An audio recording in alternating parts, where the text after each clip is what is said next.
Hey, what's going on, everybody? You're hanging out with Joe Leonardo and Alexander Turbin, comic books from coast to coast. I'm West Coast Joe. I'm hanging out with my buddy East Coast Alex. How are you doing today, Alexander? I'm doing great. It's rainy and it's cold, but that's the best time to be making comics and talking about comic books, I guess. No snow for you right now, huh?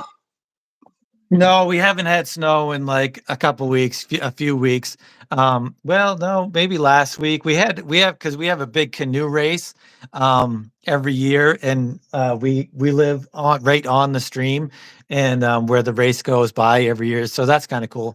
But I think we had snow the day before the race, or maybe even the day of the race. But no, it's been pretty nice. Now it's just rain and 50s and 60s and stuff. So getting Yeah, better, more surprisingly, springish. we have a rainy day over here too, over on the West Coast. So we got a Yeah. little common weather. I wasn't Yeah. expecting that. It's kind of late for us, to be getting damp weather this time of year, but we're very grateful for it, and I will Yeah. take it. Yeah, I bet. That's cool. So we're looking at Dan Goodwin's Sundays in Space today. Yeah, and if we're lucky, I think Dan might be dropping by and maybe he'll like answer some of our questions. I'm hoping he gets a chance to make it over. I definitely gave him a head up. Hey, what's going on, Byron? Cool to see you Hey, here Byron. today. We're always hanging around, and we love that. It's super cool. Thanks for stopping by, bro. We're going to be looking at one of our fellow indie creators today, and Dan Goodwin is the creator of Sundays in Space. Yep. And Dan's book is absolutely gorgeous, and we've been They wanting to they feature are it for beautiful. a while now, and you got to decode this stuff, and it's you want to take time and give the author his due because comic book creators, and there's the man himself. What's going They on, did. Dan? Hey, bro, awesome, so cool to see you here, and we want to just Yeah. say thank you for your time and just like really appreciate because it's hard for we're on three different spinning sections of the world going through space at 23 bajillion miles per second, and we're all trying to Where line up together and talk where's about Dan comics from? for I think he's in Florida. Florida. Oh, all right. So he's my time zone. Yeah, for sure, Byron. If you haven't checked out Dan's stuff, Sundays in Space, you're in for a real treat, man. He is one of the he's one of the top tier talent guys that I think we work with, because we have Yeah, like a definitely. sort of like a conglomerate, if you will, or a murders row of awesome underground artists that we all like contribute with, and we all help each other with our books, and we all tend to work together and just like make comics together, and we hang out together. And Dan is definitely one of the, he's one of the heavy hitters. He's one of the killers. He comes in and crushes it every time. Anytime you give Dan something, you're always going to get something really special back. And Yeah, definitely. yeah, just really a pleasure to be able to, work with artists that put that level of care and that level of like intention into the work. And I mean, a lot of us are all creating stuff, and it's all our goal to create longer stories that have more meaning that go on, and a group of characters that other people are interested in, your own IP that tells your own stories about the ideas that you think are cool and interesting. And Dan has really done a great job of that with Sundays in Space. It's Yeah, very definitely. unique. It has a singular voice. The art style is totally unto itself. And I mean, that's kind of the stuff we're here to dissect today. So even though there's a bunch of issues, we can't go over all of them, obviously, but we did pick a couple of cool ones, and we're going to be covering Yeah, Dan. number First one question of is what comic book did you make first? Which one of these did you make first? so yeah, we're going to be covering number one of the profit loss ratio Yeah. storyline, and what I believe is the first issue, which is this one right here. And they're a little different. You could tell like Dan was probably like not quite had it all figured out at this point, but as he's going along, you see the story stuff really starts coming together. But the characters are all like introduced in a very interesting way, and I really enjoyed this very much. And I want to ask you, Dan, is this stuff very influenced by the Muppet Show? Because like I noticed that you have a Muppet Show beginning on this, and I notice oftentimes when like you're going from one thing to the next, it will often feel like almost like back during the Muppet Show days, like when they would come on and he would be Astronaut like, and suit. now a very special song, artist or whatever, you know what I mean? Like you would get a sketch or whatever, and then it would be like, oh, and here's a very special Muppet Show song from this person or whatever. So Dan Because like says he this even is has the that kind of first voice where issue. he'll be going along and it'll be the story, and then he'll take a break and he'll be like, and now a Sundays in Space pinup. Yeah, yeah. I actually enjoy that a lot that he does that. Okay, so Introduces Dan's a saying short story or whatever. he's saying Muppets meets Fallout. Yeah, yeah, that's interesting.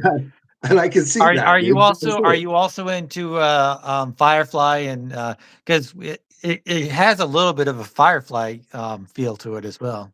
I guess it does. And now that you mention that, it does definitely have a little bit of a Firefly thing. That's a good question, Dan. Like, maybe just like throw a line and let us know what the impetus, like, where did the idea come from? Like, Yeah, what is yeah, your inspiration for Sundays in Space? Like, what was your influences that made you want to create this? Because I love the anthropomorphic animal thing. Um, that Dan does. yeah. And it's Especially very, dogs, because yeah, dude. we're both dog people. So Yeah, I'm a big dog guy. But even beyond that, like it has a wonderful sort of like cartoon vibe to it. yeah, yeah, Um, like it almost reminds me like this could like were it not for the fact that it has a lot of adult, underlining and like content in it and stuff. Which is not to say like it has a bunch of sex, but it has like some pretty violence in it. yeah, And yeah, like they cuss from time to time in these stories, and it's it's presented in a fairly adult, as far as like the story that in the media they're trying to deliver to you. It's a fairly adult thing, I think. But it also has this wonderful cartoonish vibe. Like it could literally be on like on Cartoon Network coming on between Adventure Time and what I mean, and Steven yeah, Universe or something. Like, yeah, yeah. and I love that too. Um, One of the like recently I did a dive into something called Black and Sad or Black Sad, I think is what it was. And it was also like a wonderful anthropomorphic universe, where it was populated by Disney style, talking dogs and, animals or whatever. And that's like a fascinating medium to me when people can like do that kind of thing and interject, something new and fresh to it. And I think that's definitely one of the things like Dan is doing right here.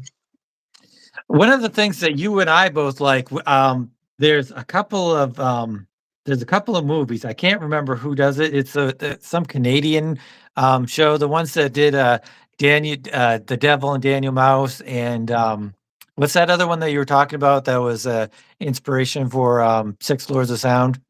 Um, Gosh, I don't know. You could be a cartoon. Is that what you were saying? yeah, yeah. It's the mouse and the I think they were mice that were looking for the perfect No, song. no, rock and roll, rock and roll. Rock right, Yeah, right. They also they're. did, Devil You're and right. Daniel Mouse, I believe. Yeah, did they? I'm not I familiar with believe so. that. But yeah, rock and roll was hugely influential on that. I mean, not so much like the look of the stuff or whatever, but the content and the rock opera sort of quality Yeah, of it. yeah, But yeah, Dan's over here saying that he just played, he just liked making up comics, and he played around with the characters for about a year or so, and then this just sort of formed out of it. yeah, yeah. Daniel, But are you also are you into animation and stuff too? Because it Joe's right. It does feel like it could be an animated show or something like that. Inspiration from The Sims. Huh. he's talking about Yeah, the lettering. That's yeah. cool. My daughter is an insanely huge Sims fan. Dan, do you play Sims? I'd be We're interested to know that. My yeah, daughter we're spends throwing questions hours at and him. hours building Sims like stuff, and like she has two or three different families that she's always like building up or whatever, and she Yeah, loves. Um, but yeah, I mean, Dan's lettering is insanely cool, and I mean, like yeah, we're talking about like all this stuff that he does right here, like on his big like set pieces before they begin. He always has like a big banner to set up the idea before it happens, and each one has all this great character and elements of the story bound into the lettering, as he's going along. Dan's insanely talented. You get a lot of hip hop, like, I mean, there's like a definitely like a hip hop, like graffiti vibe to this book as Yeah, well. yeah, Like yeah, the way it's definitely. colored and the heavy lines that Dan uses. Huh. Lettering's inspired by Dave Sim's Oh, not the Cerebus. Sim. My bad. My bad. Okay. That was me being stupid. All right. Dave Sim. Yeah, Okay. I'm not familiar with him. So you'd have to like, yeah, I guess I could probably see why that, might slip right off my radar and go over my head. Cause I yeah. don't really spend now. Dave Sim, he's the Bones guy, right? No, no, we did him in Cerebus. Remember we did Dave Sim versus Cerebus. Okay. I get those two guys mixed up. yeah, Cerebus and Bones. Okay. Yeah. All yeah, right. Yeah. yeah. I can see that.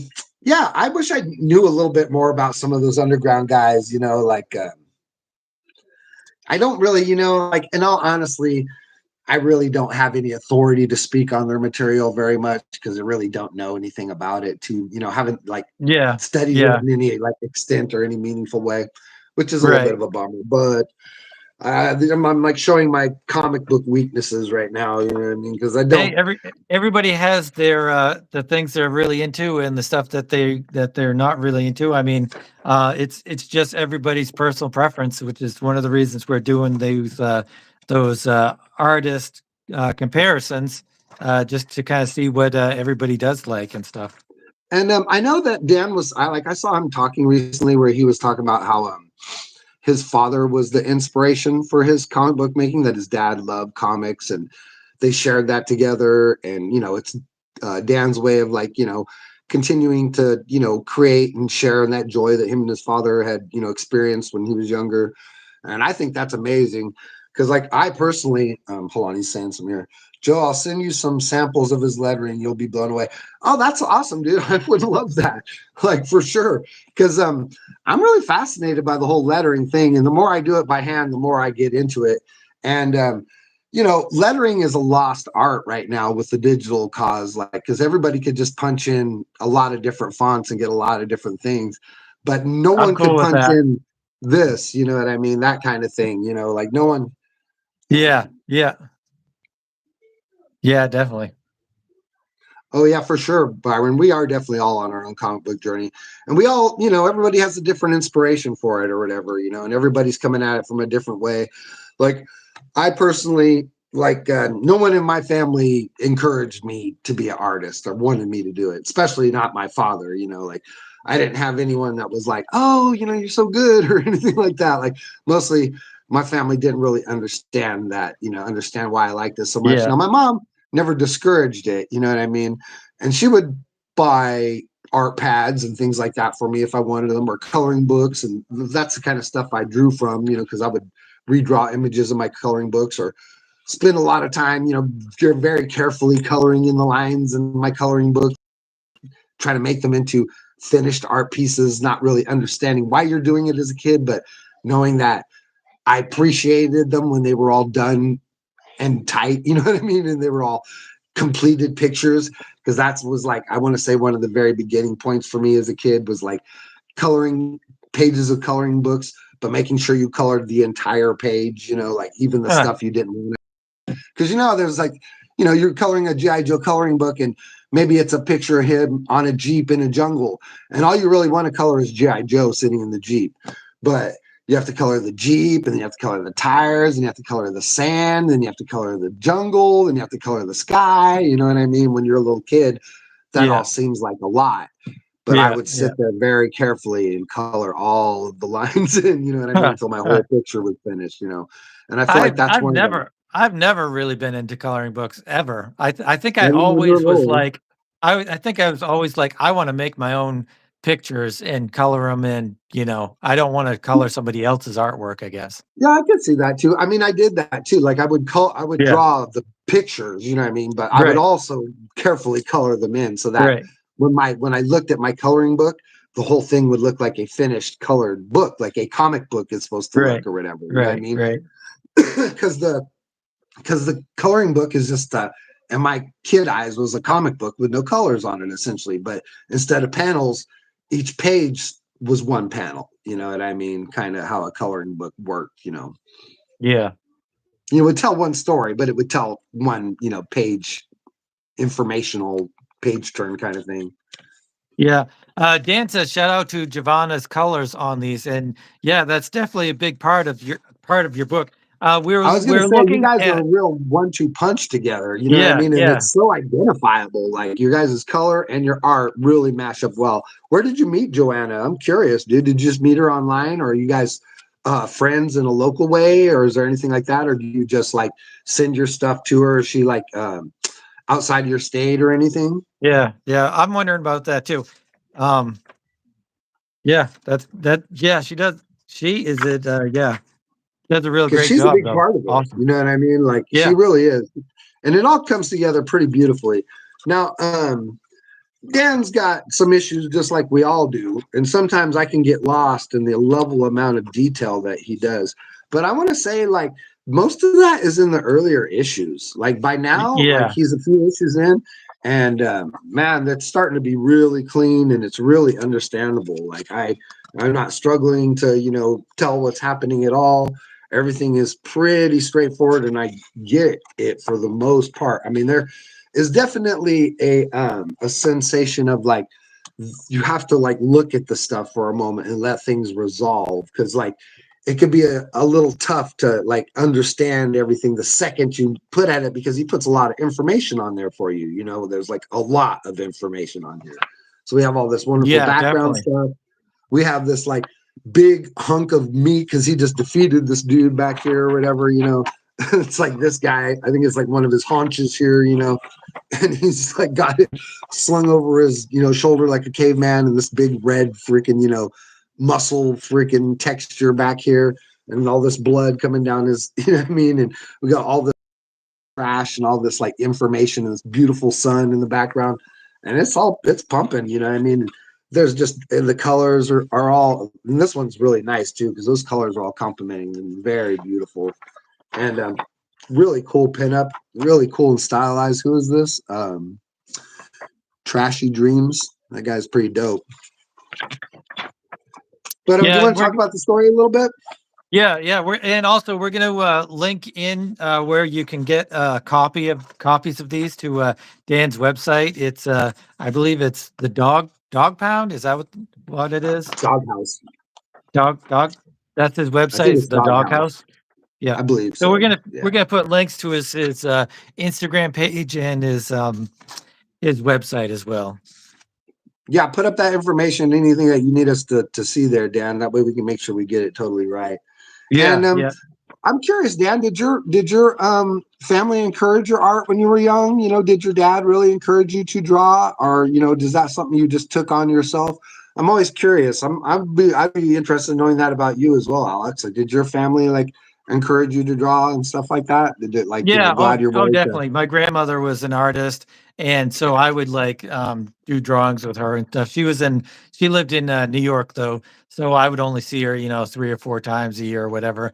But yeah, she was a big artist and she was always encouraging. My mom was in the arts, not an artist per se, but definitely artsy type. And yeah, even my dad, he was very supportive. Yeah, so I was always very supported by my family for my art. That's cool. Now I grew up on a farm, man. Like I grew up on a gnarly farm, like where like animals' lives were, a commodity, and like Yeah, always, you know what I mean? Like, and there was always work to be done, and like my dad did not understand why I was a bookworm kid, and like didn't get it at all. Would often make fun of me for being like a bookwormy, nerd or whatever, and not embracing work enough and that kind of thing. yeah, But my family yeah. is like from a different like era. Dan saying like, yeah, family was supportive, so that was cool. But I stopped early 20s. You and all of us, Dan, like we all did that, bro. A We all lot of made people that big did. Yep. mistake. Yeah, we all did that. But yeah, I just I grew up on a farm, so I didn't get a lot of like like encouraged towards the arts or anything like that. Like Were you doing mostly comic book stuff though, or were you doing like other art? just drew anything I thought was cool. You know what I mean? I used to like to draw Elvis a lot when I was a little kid, like because I loved his sequin costumes, you know, because Yeah. he had those because the costumes Elvis wore were kind of modeled to look like Captain Marvel Jr. And I think that's probably why I liked them so much, you know, because they had a cape and they were like all red and blue and had all Yeah. these crazy all the sequin stones all over them and stuff. And I Yeah. would sit as a little like with colored like ballpoint pens and I would try to like draw the detail on the costumes and stuff like that, you know, because I've always been drawn to detail, you know, like for Yeah. some reason, like, Yeah. you know, and I mean storytelling too. Like I always, you know, like when I discovered Star Wars, I wanted to draw Darth Vader and Luke Skywalker and all that stuff, you know. Yeah. But Yeah, definitely, he's I saying think like, you comic books in general, I think were frowned upon or not looked up, looked at as a real art form. So there was also yeah, that yeah, barrier yeah. for all of us, I Um, think. Byron saying that he was originally from Tupelo, Mississippi, where Elvis was born. That's super That's cool, cool. dude. Like, you ever been to Graceland? Like I was such a big Elvis guy. Like I loved his music as a kid growing up. Like I'm a musician. Well, I was a musician. Like we had a classic piano, like a, a grand piano when I was a kid growing up, and I learned to play piano pretty young. And I quit playing music when I was, you know, maybe like 13 or 14 because I hated having to go to school and do homework there. And then I'd have to go to piano, do homework there. You know what I mean? Yeah, And I didn't want yeah, to have homework in two in, so I refused to do piano after so much time. And I never got, you know, too good at it, even though I could play a little. But it gave me like a really strong musician's ear. And I loved music growing up, like all kinds of music, just everything, disco and metal and rap and everything, you know. And I feel like that's like was a big strength, you know, was just like how much I love music, and that kind of like helped me get a long way because I was a bass player in like speed metal bands in the '90s, and I played with like Megadeth and Beastie Boys, and you know like that's cool. Cypress Hill and Ice Yeah, T, and like you know I played with like tons and tons of musicians and all that stuff. So that was pretty that's cool. cool. And that was, you Hey, know, that was one of the other reasons why I quit drawing because I'd done that back in the day. yeah, yeah. Hey, let's get into the story of this. The first. This isn't the first issue. This is the first issue Profit of loss. Profit Loss. Right, right. Yeah, profit So loss Dan, ratio. Dan, when was this made compared to the other ones? That's the biggest question. But let's get into this. Yeah, is this like I want to say this is like the third issue? I want to say probably like because I know there's the first one. I want to say there's probably two between the beginning and this one, and then this has four pieces that make it up. So he's getting pretty deep into the story at this point. Yeah, But yeah, it has this really cool. Oh, and you know this was fun too because like if you know if you're familiar with the books at all, you'll see like his spaceship, you know, the doghouse or whatever. yeah. It's like let's find a good one here. Of course, I'm not gonna be able to find. I mean, look at these are so good, dude. So Like his art is so rad. But the spaceship, you know, normally you get some really good shots of it, and it's cool. Like you know, and here he's breaking it up. You know what I mean? And it's like I thought that was super cool because like when you if you put those parts together, they perfectly make the ship you always see, and that's a right. super hard thing to do with technology. You know what I mean? Yeah. Um, there are even there is even an issue 0 that I abandoned because it was really bad. LOL. Okay, no, he's saying that's correct. That this is like 2 issues in. I think is what he's commenting on, and Yeah. yeah, I think by now like he's kind of got it because the first ones are a little rough around the edges, like as far as like how much story he's able to get in his little pieces in between his vignettes. But this one is very smooth, and that was one of the things I wanted because like when I draw technology, it can be very hard for me, and oftentimes like if I'm drawing it from multiple angles, I'm faking it to a certain extent, you know. You know what I mean? Like I can't always look at something like that space platform thing I just drew and just be like, okay, now I'm going to draw this exact same thing from the underside up or from the Right. downside to the Yeah. right. You Yeah. know what I mean? Like Yeah. it's Yeah. so hard to do that kind of thing. And this looks very like this very much is like a turn, but he was careful to keep it safe. He kept them squares, what I mean? So you could turn them in 3D and still keep their forms and still keep them understandable, you know what I mean? Because Yeah. like I believe it's like this piece, and then this piece fits in the bottom, and that makes the whole ship come together when you see it normally. And it will Right. look just like that, like, and that's really admirable to me, that anyone that could handle their technology that well and make it that definable to the eye. And then he's And also you dealing with like having a big crew of people, and then that's hard to get everybody to know everyone. You know what I mean? What I was gonna say, yeah, in the beginning, he has a new score, so that's the title. It's a great thing to because every once in a while he'll kind of give you a recap of what's happened and just kind of catch you up on everything, and that especially when he does his little 2-pager or whatever of Mm-hmm. an alternate scene or something, and that is really fantastic to have that little page where it just catches you up Yeah, and tease you keeps the back story into going. exactly where you're at or whatever. Like, yeah. Right, right. And this was very cool too, because it's like um, there's this like they've gotten a message from one of their own crew from the future, and then they double check it to like see that the encryption is correct, and it like literally is there because they think, oh, this has to be a joke. It can't be real. You know what I mean? They can't be giving me a message from the future or whatever. But like it literally is like, so it's like I think it's actually her, Annie, um, from the future, like 300, so like what, like a year or something like that in the future, and gives them this like message or whatever that they need. So it's a pretty interesting mystery. Yeah, yeah, definitely. Yeah, and then Dan saying, he uses those to set the stage, and he definitely does. It's Yeah, really cool. yeah, And it is very cool. and then the art is just so much fun to look at when you're reading it too, like he's got like beautiful line weights that he keeps very crisp. Now Dan does he pencils digitally, and all this stuff is done digitally or whatever, but it has a wonderful penciled quality to it, to where like you could tell like he's not using no SketchUp nonsense to make these, you know what I mean? And he's not using he's not using no fake mannequins. You know what I mean? He's not using no special tricks to get this stuff on the Right, page. right. Yeah, yeah, This is definitely. all his art, with his hand. And, you Yeah, just have to appreciate that. And when you look at the amount of detail that he is putting onto these pages, I mean, it's you crazy. know, It's it's crazy. rad, dude. It's so Yeah, rad. yeah, He's a really talented guy. I mean, I yeah. It's just want to awesome. like get it out to people because like, he deserves to just be like to, be shown like around because his stuff is so beautiful and he's working hard.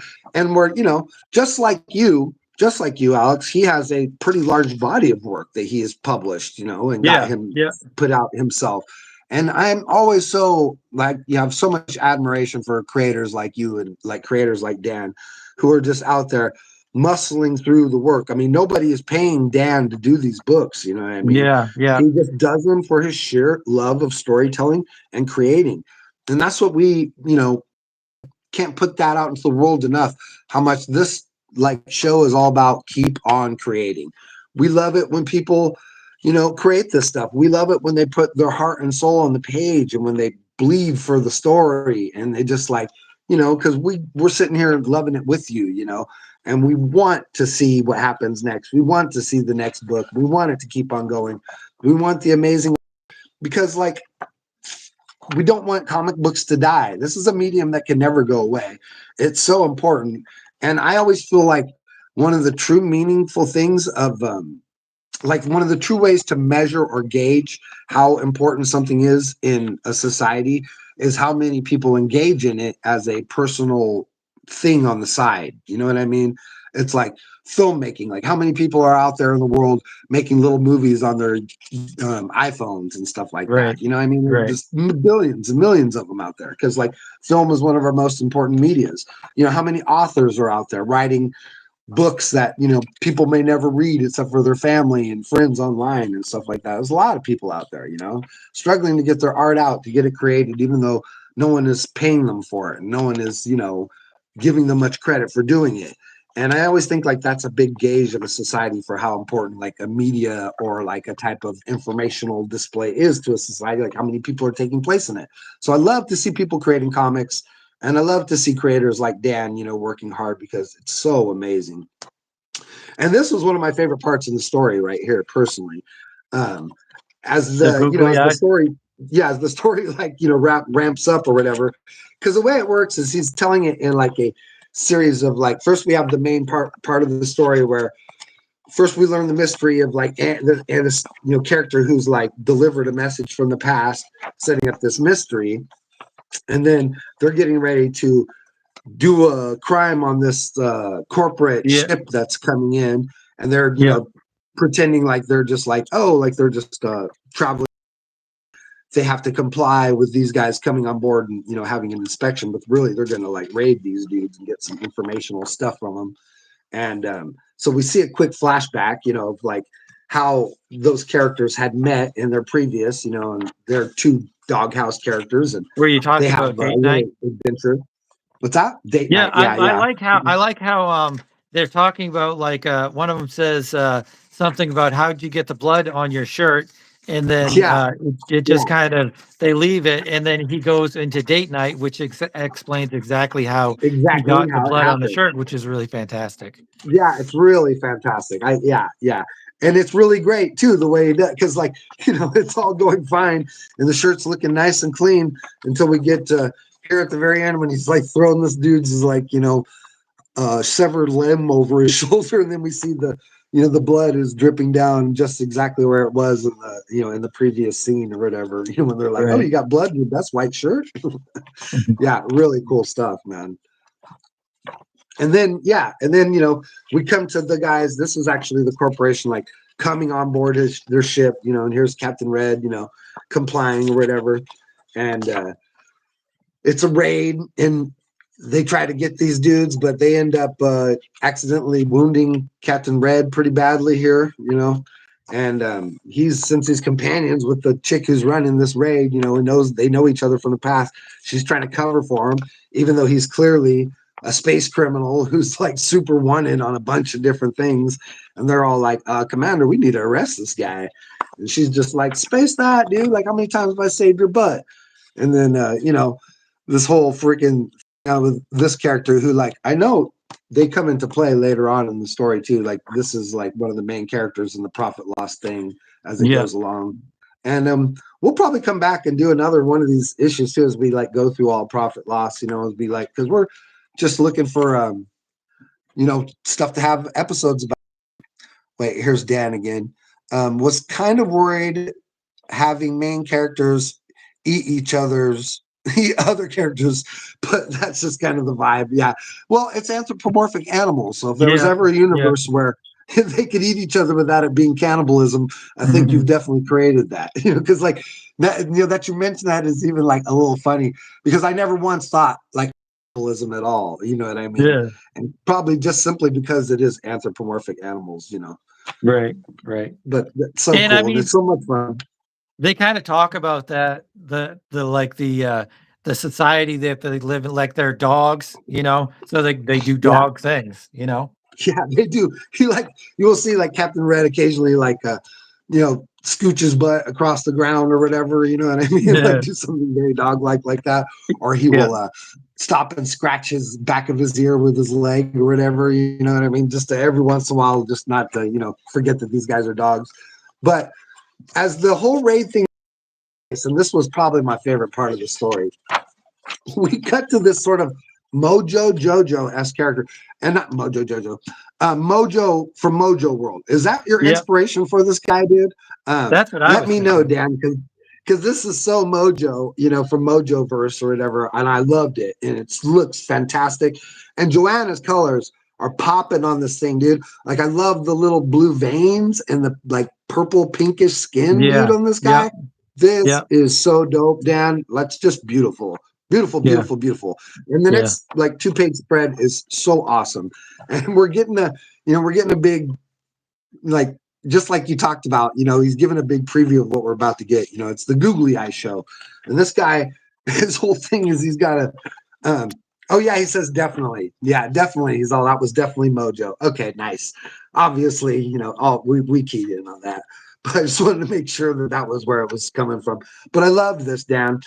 And I loved how you juxtapose the violence, because this next section is very violent, and you're sort of like allowing the audience to step away from it, you know what I mean? And you have this sort of like wonderful silliness on top of it, even though it's the most dramatic part of the story. And that's such an interesting way to approach it, because it gives Yeah. it like a sort of visceral drama quality, because we, as the reader, know that something really terrible is happening to our heroes right now. You know what I mean? Like it's like these guys come in and they just start, for lack of a better word, effing stuff up, and it's all presented with these guys, like googly eyes on them, because it's trying to make the audience laugh at all the horrible violence that's taking place, because the audience is getting a big dose of violence and comedy all at once in Yeah. this sort of Yeah. like insane over the top, like Rick and Morty, It populace feels that's it feels like a Japanese type of humor or an English. No, not English, more Japanese. Definitely Japanese. I could definitely yeah, see something, something like that's like coming from it's Japan. like a Rick and Morty. What is that thing? The interdimensional cable or something. You know what I mean? Yeah, Like yeah, interdimensional yeah, cable on Rick and Morty. You know what I mean? It's yeah, like this would definitely be like one of the shows that they have on there. And it's really cool. And this, but like if you like take the eyes out, I mean, you see how like this character is pissed. She's marching in. It's all spikes. It's all this is a very threatening character, but Dan throws googly eyes on it. You yeah. know what I mean? It's like it's so cool, dude. Like it's just such a strange, like really cool way to present the drama. And she grabs her in this really violent way. Googly eyes, and then just like all this, like just extreme action, and then this beautiful 2-page too, man. I mean, just like so cool. Like, and like we talked about, so much information on the page, because you have to stop sometimes and just let some of this stuff resolve, because it's just like lettering, and there's all this laugh track in the background, because it's like everybody that's watching the show is just laughing so hard at these people being destroyed and basically beat to death, and I mean, look, I mean, she just like smashes her and blood is flying out of her mouth. And she's just like, you take the eyes away, I mean, and she's just bleeding. But there's all this Yeah, comedy missing a laugh tooth. track. And yeah, everybody is just like, kill, kill, kill. Like, like Roman Coliseum, like just madness or whatever, And she's just like, I mean, like busting her up. She's smashing her and smashing her and smashing her in pieces. Blood is just flying everywhere. And the audience is just loving it. They're just cracking up. And she's just beat within an inch of her life. And she's just so threatening with her googly eyes. And now she's got like a gun to her face. And you can see, you take the eye away, and she's just like beat to a pulp. You know what I mean? She's just bloody. She's got blood coming out of her mouth and stuff. They put the googly eye on there, and it's like instantly hilarious. You know what I mean? Like, and I just thought that was wonderful. I really can't like speak enough about how clever that is, and how interesting it all was, and how it sets Yeah, up this yeah, really definitely. great cliffhanger. And I'm lucky enough to have all the issues. So, at some point we'll come back again and we'll cover the next one. And it's such a great comic, man. Dan is so incredibly talented. He's such a awesome, prolific creator. I love his fake ads too. Let's not Yeah, like, yeah. Fake ads are always mix it awesome. up on that. And they're so hard to do because they take so much time. I've been like Yeah, wanting to do like a fake, like I wanted to do a fake letters page for Entropy Alliance or whatever, you know what I mean? But it's just impossible to do it and still do your art and all that stuff. So hats off to Dan, for taking the time to not only, draw, ink, and, acquire colors for his amazing book, write the story, letter all of it, but he's also stopping to create, fake ads to fill up the empty pages, yep, and they're yep. And he's gorgeous he's too. also promoting other artists too. He always has either a pin up or a He back does. page He does. special. Yeah, that's so true. And they're beautiful too, man. I mean, they're Yeah, all yeah, they're really very good cool. as well. And I actually, I mean, I don't want to fall asleep on this, but I have actually done a pinup for Dan. Like, this is me working on Sundays in space, and that's Which my one is version of that? Red. Which one is This that? is this is issue 3 of 4. It's a Prophet Ross profit loss. It's this one right here. Oh, okay. But yeah, I did a pin up for Dan. Awesome. And he does. He has like wonderful artists. And then, a lot of, beautiful, look at that beautiful back cover, like so cool, man. Dan, you're insanely talented. You're, just keep on keeping on, man. I mean, we don't know what to,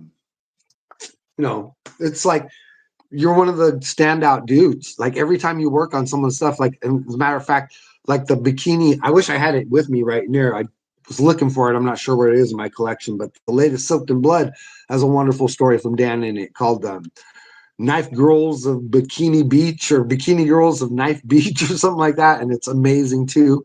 He's Yeah. so Yeah. talented. Every time he puts his pen to paper, you're always going to get magic anytime Dan comes around or contributes. And we just wanted to take a time to glow him up and just, tell people, get on board, go out and get yourself all the copies of Sundays in Space, because you're going to be treated to something that's really special. And it really, I mean, these books could be published by Image or something, what I mean? The way Yeah. his Yeah. They're production on them very, looks. very professional looking. Yeah, I'm curious, did you go through Comics Wellspring, or this from like which publisher you went through to get these done? Would be interesting to know. Yeah. I Yeah, don't know. yeah, your pages are Dan is also one of the contributors of Funk. That's right. And Yep. Yep. I'm looking forward to getting my first issue. I also am in the first issue of Funk. I wasn't able to put anything in the second issue, sadly. I know everybody's working hard on that stuff, including Alex, and Alex is the publisher.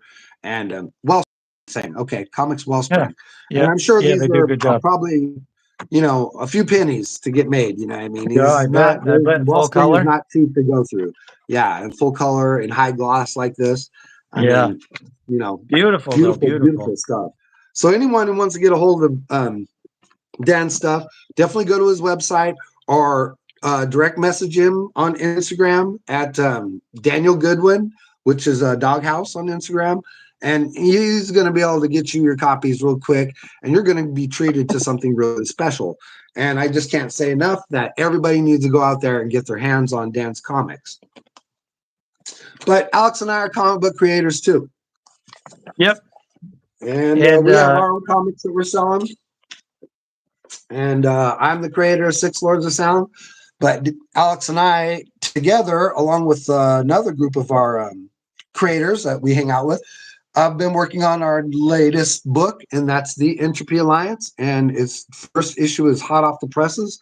And that's what we're looking at right over there. Isn't that right, Alex? Yep. I got two issues here that are going to be going out to the contributors shortly, and we're still deciding if we want to do a crowdfunding or what here. I have two different issues here. This is just the regular white paper, and then I have the newsprint, which is unfortunately I cut the newsprint myself, so sometimes it's a little wonky. So you can see the it's a little crooked on this one, but on here it's perfectly normal. But it's weird. Like this is the only page that is crooked. The rest are fairly straight. So it's kind of odd that one page did it. But like I Honestly, I said, don't. I hand cut them and stuff. So It's not terribly noticeable. I mean, I didn't even notice it. So that's yeah, just you really grilling your own work or whatever. And that of course, you're never going to get better if you're not really hard on yourself. You know what I mean? yeah. Like, Yeah. But so yeah, we have the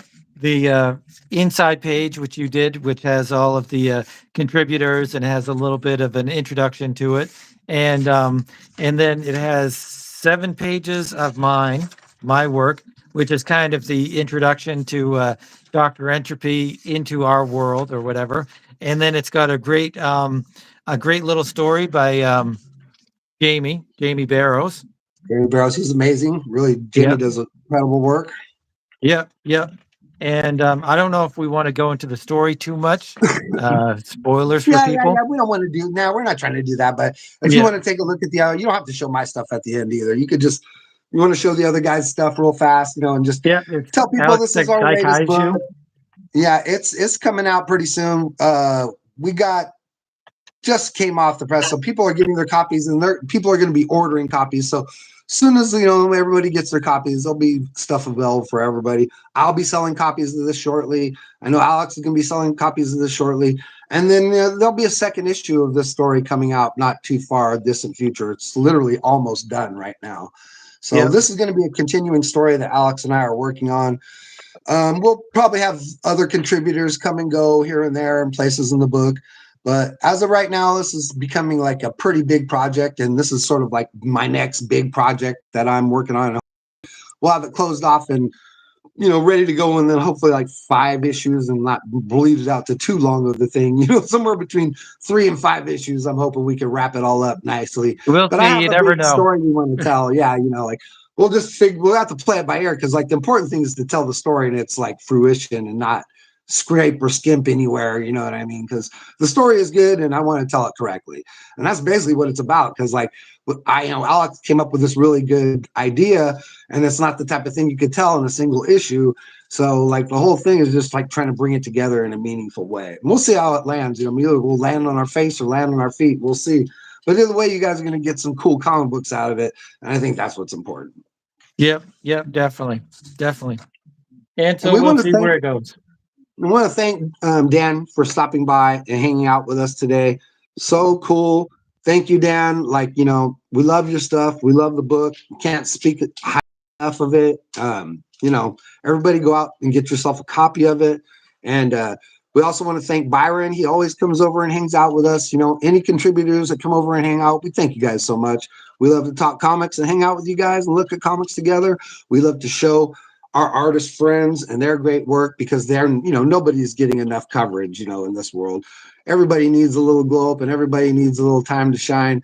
And that's one of the reasons why Alex and I do this show, so we can show our artist friends' work and get it out to other people in the world and share our work and get it out to other people in the world. If you watch the show to the very end, we're really appreciative of that. Please give Alex a like and a follow, subscribe to his stuff. Alex is also the host of um, what is it called? What do you call it? Reviewing comics. Interviewing, yeah, reviewing Reviewing comics. comics. And Yep. he's always, got really cool comic books that he's doing deep dives on. And he reads the books and he does a thorough breakdown of the story and stuff. So you definitely want to catch those as well. We appreciate you guys coming by. Once again, this is Comic Books from Coast to Coast. I'm Joe Leonardo. I'm West Coast Joe. I'm hanging with my buddy Alexander Turman. He's East Coast Alex. You ready to get out of here, Alex? Yeah, I sure am. Just a reminder, there's a poll going on between Mark Silvestri and Dale Keown. And so go show your love for whoever you love most. They're both great creators, but it looks like Silvestri is crushing Keown, which it's not really surprising at all. But go cast your vote. We always like to see more people voting on these. Boy, that cover looks great there too, dude. I got to say, Yeah, man, that book looks awesome. You did a it great does. job It on that, does. Alex. So It, cool. it does. All right, you guys, we're Comic Books from Coast to Coast. And at the end of our show, Alex always says something and tell him what it is, Alex. Thanks for watching, and we'll see you on Monday. And have a great weekend, and keep on creating.